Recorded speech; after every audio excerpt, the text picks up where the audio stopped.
December 2019.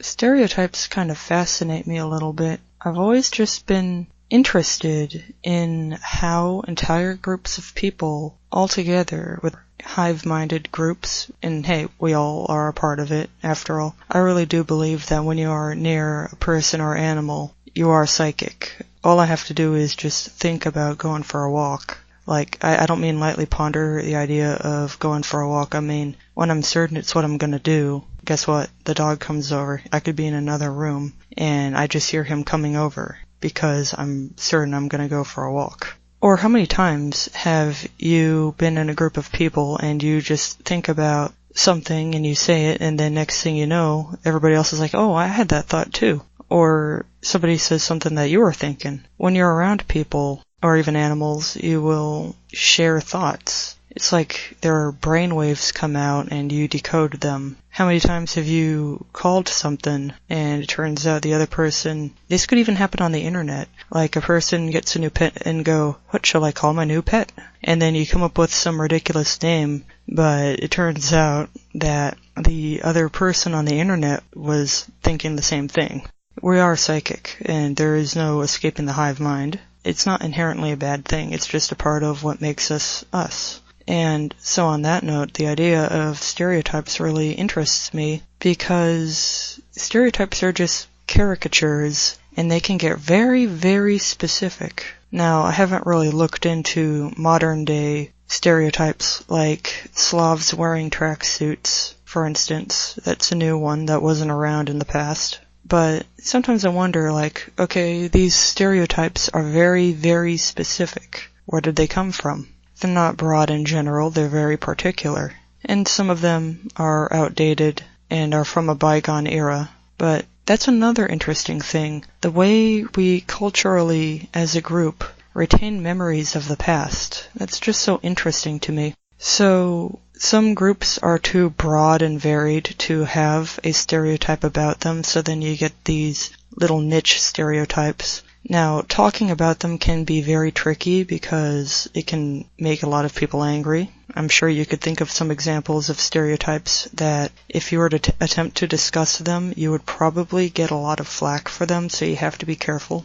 Especially when you really don't want to be inflammatory or anything like that. Because some things that if you actually just bring them up at all, either to denounce them or encourage them, or whatever, you might get deplatformed for bringing it up and having the idea in people's minds. But that's only if you get caught. So, America has had a lot of stereotypes applied to it, as have other countries and nations and subgroups within them. America has several different ethnic groups and a lot of stereotypes of these particular groups by their ethnic background and regional local things. Think of Italian American stereotypes or what is called African American stereotypes, but actually the real African Americans are people that recently immigrated from particular countries. American history is a lie. We have red Native Americans that are called African Americans, but they're not from Africa.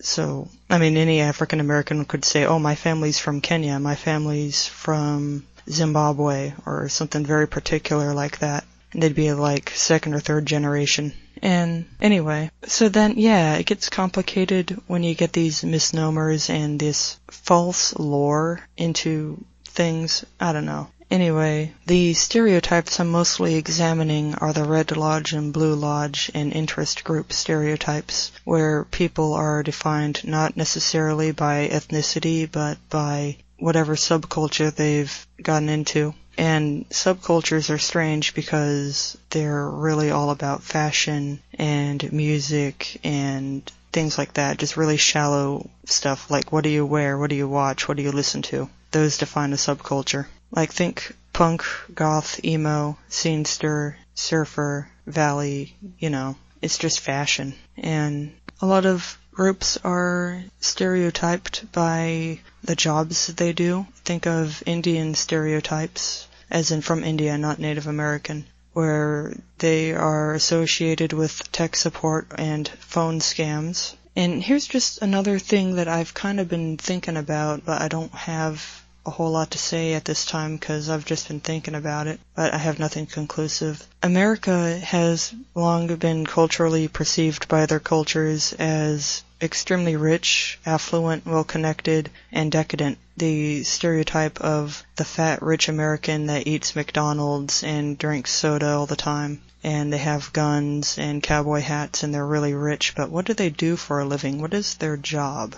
You don't really see job stereotypes applied to Americans, probably because we are such a large and diverse group of people. We just have our nationality that defines us, but every section of America is different. Some areas have richer people and other areas have an incredibly high cost of living and very little importing and exporting going on. And it gets even more convoluted when some areas that export a raw material don't refine that material in their own state, and they have to pay crazy high amounts of money to get back the refined version of their export. And some areas have a very, very low cost of living, and that gives people so much disposable income that other areas do not have. There's all of these factors to keep in mind.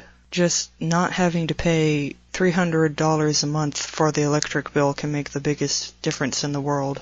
Anyway, so that stereotype of Americans being rich and decadent and even degenerate, but there's a stereotype that Americans are largely Red Lodge. That's very outdated because, well, it's hard for me to say, actually, because the media and all publications are run by Blue Lodgers, except for extremely local media. The really local, small-town stuff, that seems to be Red Lodge, and Red Lodge is all about pretending everything is fine and acting like nothing is going on. And the Blue Lodge is all about pushing for enormous social changes in a short amount of time. And then there's that bias, like any media from or of the 1960s will make an enormous deal about hippies, like hippies were the most common and prominent thing of the 1960s, when what I was told by people was that hippies were just this small, weird group that largely kept to themselves and were ignored by everybody else. So in reality, hippies were not a big deal, but the media wants you to think the hippies are the biggest deal in the world. And so the idea that America and Americans are wealthy, that is extremely not true. It's only true for some sections. And the stereotype of Indians largely being poor. Now, during tourist seasons in the more touristy sections of America that I've visited, I did see tons and tons of Indians, and all of them are rich because they're able to go on a vacation. The poor ones had to stay home and, I don't know, melt lead in their cookware, or that's what I was told. And that kind of makes me wonder. Now, Indians are often perceived as being poor, and Americans are often perceived as being rich. China, I'm not sure what to think of China. The Chinese people I've met didn't talk about their home country. And not only that, but it'd be the rich people that could move out, because poor people are not so able to go wherever they want. I'm not really sure what to think of that mass third world immigration. I think something very strange is going on, and I think that it outwardly looks like poor people are flooding stereotypically rich countries, but that might not be what's going on. I think something very strange is happening, but I don't know what it is. And, well, what does America export? So many things are outsourced to China and India. That's why I'm bringing up these countries. These countries are perceived generally as being poor, but are associated with technology. Technology is not inexpensive. It's extremely costly and very secretive. Nobody knows how to make an 8-function calculator. Nobody knows how to make a pocket calculator.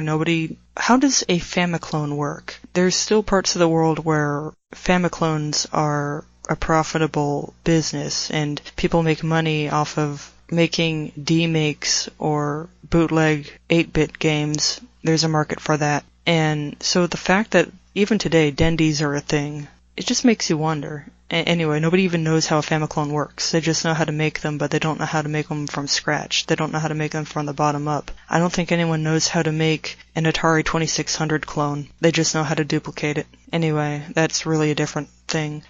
I'm trying to piece together something about the rich and the poor, because Americans are perceived as being wealthy, but poor people tend to get ignored and not reported on. by the media. The media only reports what it wants to report, and it'll make things up that didn't happen. So you can't trust the media. Oh, and the smear campaigns against other countries are going to tell you that Africans are starving, filthy, violent savages, when the Africans you meet in real life are going to be pretty much the same as anybody else. They're not starving, they're not violent, they don't have 8 kids, they have like between 1 and 3 of them, and they're not filthy, dirty savages. Like, they'll tell you that, and they'll say, like, we're not starving over there. Our food is great, your food sucks. They're going to say that. Or the UAE. We're told that they're just a bunch of camel-humping terrorists that blow everything up and throw people off buildings and rape women. If you actually manage to look at the Arabic internet, you're just going to see that they're the same as anybody else, but they have a squiggle language. But they're not oppressive, and they're not psychotic or evil or sexist or rapey or murderous. They're just normal.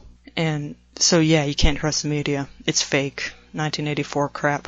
And the smear campaigns to try to make the Americans, speaking from an American perspective, feel better because we don't live in the UAE or China or Africa, and they show us these fake images of atrocities that actually aren't real. Anyway, man, I don't even know how to get back on topic.